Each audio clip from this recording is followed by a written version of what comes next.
Hi guys, my name is Raven and I'm currently in US. My YouTube channel is Raven Life and Travel. So if you're new to my channel, please do like, subscribe, and click the notification bell for more videos. And for today's video, we are going to react to The Age is Right with Riza May and Bibi. So without further ado, let's check it out. Bim, si Mejid gumagawa ng art sa pamamagitan ng usok mula sa kandila. Paano yun? Bali ano pala to guys, ito yung segment nila ngayon kahapon sa The Age is Right. Pansinin niyo yung t-shirt ni Bibi, ang ganda no? Galing niya pumili ng t-shirt. Ganda rin yung outfit ni Raisa May.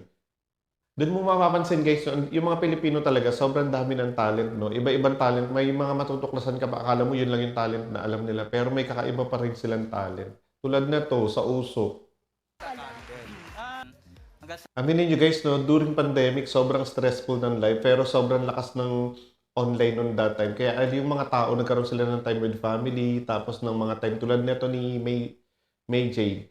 So, ang dami niya rin natuklasan, kaya natuklasan niya itong talent niya na to during pandemic. Po niya is, Si ano to guys, so si Taylor Swift, nagawa niya si Taylor Swift, ang gamit niya lang is yun nga yung usok.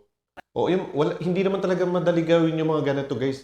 Para lang siya yung pagpipainting, di ba? Hindi mo siya matatapos ng one day lang kasi minsan kailangan mo rin siya ng tahimikan, tapos kailangan mo rin ng effort talaga. So, hindi ako sabi guys na pag passion mo yung isang bagay, talagang magagamay mo na siya. Tsaka dahil gusto mo yung ginagawa mo, mas nailalabas mo yung yun. Siyempre nga naman, related naman yung baka nga mamaya masunugan dahil yung puro usok yung ginagamit pala nito ni Yun guys, no, paano kunyari, patapos na niya yung ginagawa niyang design, tapos accidentally may nasunog na isa, di ba parang, gawa niya si Raisa at si Bimbi ng ganun.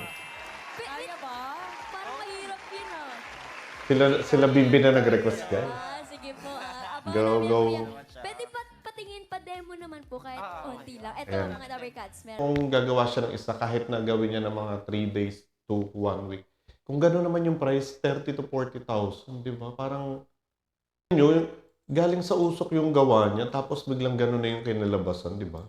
Parang, grabe talaga yung talent niya. But anyways, walang masyadong exposure sila Raisa today dahil ang video na to is para lang dito sa may segment ng The Age is Right. So again, thank you for watching and please don't forget to follow, subscribe, and share, and click the notification bell for more videos. Bye guys, and thank you.